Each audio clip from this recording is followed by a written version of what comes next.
Yo les potos.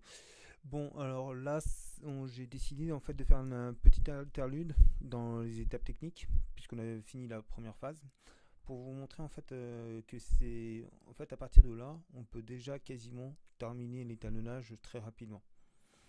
Alors comment? En utilisant des luttes. Alors qu'est-ce que c'est qu'une lutte? On va dire que c'est un preset qui permet de coloriser très rapidement une vidéo. Pour ce faire, en fait, il faut rajouter une node. Alors, je vous avais dit que ça, ce sont celles qui permettent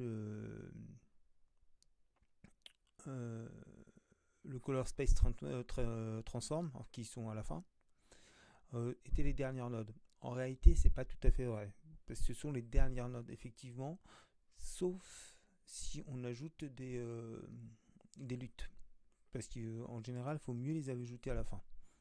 Donc là, vous ajoutez add serial, ou là, vous dites, vous mettez que c'est une lutte 01, voilà, vous appuyez sur entrée pour pas que ça s'efface, et ensuite vous faites un clic droit et vous descendez dans lutte.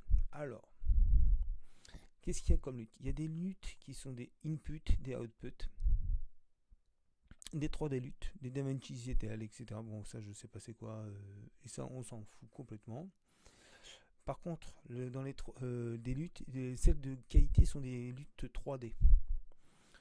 Ensuite, vous pouvez les importer dans DaVinci. Je vous laisse vous démerder pour trouver comment, parce que j'ai oublié comment ça se faisait et puis ça m'intéresse pas de vous l'apprendre. Ça, il suffit de cliquer sur Internet. Par contre, ce qui est important, c'est de savoir qu'à partir de là, de ce qu'on a fait nous, dans les luttes 3D, vous avez lutte en cube, etc. et lutte print. Alors, il faut savoir qu'il y a différents types de 3D lutte. Le top pour moi c'est le 3D cube, mais donc vous allez là. Alors comme on a dit qu'on était dans un espace REC 709 et que c'est le standard pour la télé, vous aurez des settings suivant les caméras, le format que vous avez enregistré, log, etc. En général, pour être tout à fait franc avec vous, les trois quarts du temps, tous les setups à l'extérieur, Redlog, etc. Bon, là c'est du RAW, donc c'est beaucoup plus facile pour toucher. Mais genre, ce qui est log, etc., ça tombe à plat, je veux dire, ça détruit l'image plutôt qu'autre chose. Donc moi, ce que je vais, donc une fois qu'on l'a en standard, dès qu'on est certain que, par exemple, à la fin, là, on est passé en règle 709, donc on peut passer une lutte ici, on va dire qu'on va la mettre là. On peut, non, on va la mettre là. Donc en fait, on peut appliquer une lutte 3D dans un mode standard. Et là, vous allez voir que quand vous le faites, vous êtes transformé l'image de façon correcte. Donc on va prendre, je sais pas moi lequel, Indiana Jones ou Star Wars Force Awakens. Ouais, je sais pas.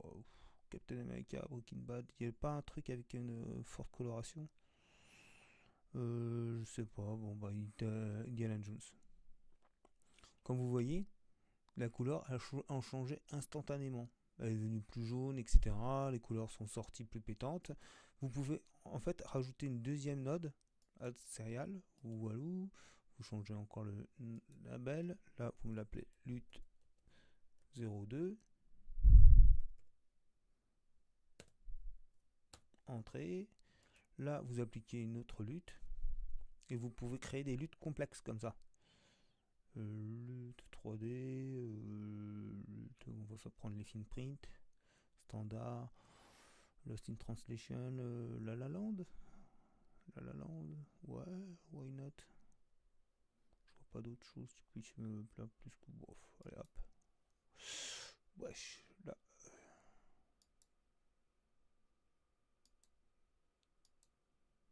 Voilà, c'est pourri là.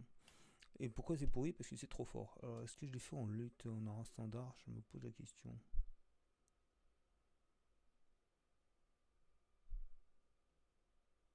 Ah non, je les ai fait en générique load. C'est ce que je me disais, ça paraissait bizarre. On reprend la load La Land, mais cette fois en standard. Et voilà, vous voyez la différence? Justement parce que c'est en code, la conversion, elle est partir du Rec 709.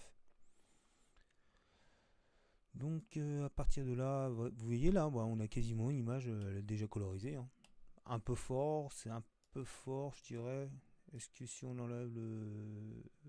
Ouais, on va essayer d'amoindrir peut-être... Alors, l'effet de la première lutte. Pour amoindrir l'effet de la première lutte, vous allez donc, je sais pas, par exemple, vous avez le menu normal, et en fait, vous prenez le petit carré avec le bonhomme, oups là, et vous allez dans le gain. Et dans le gain, vous le baissez. Et vous voyez là le blanc qui est ici, ça indique euh, la, la- comment dirais-je, l'opacité du calque. Quand vous êtes noir, ça veut dire qu'il n'y a aucun effet. C'est que la lutte, enfin la node n'a aucun effet. Et si vous êtes à 1, elle a un effet total. Donc on va dire qu'on va essayer de diminuer pour qu'il y ait un effet soit pas trop dégueulasse. Ouais, ça va, est-ce que ça va? Est-ce que ça fait ciné ça? Ouais, bof, je suis pas certain que ça fasse super ciné. Ouais, moi. On va peut-être aller ajouter une troisième node, hein. Allez hop. Bon là c'est du travail de barbare, hein. C'est juste pour vous montrer qu'en fait on peut coloriser sans faire aucun effort, sans se casser la tête. Sans se casser la tête. Bon par contre il faut que l'ordinateur agisse, hein. Standard. Lequel on pourrait prendre? Prometheus. Oh, Miniature Report. Allez, Miniature Report. Bon, voilà. Et là, ça fait carrément film. Vous voyez? On n'a rien fait, aucun effet, que dalle. On a juste composé des luttes. On a juste composé avec des. On a juste composé avec des luttes et des opacités entre des luttes.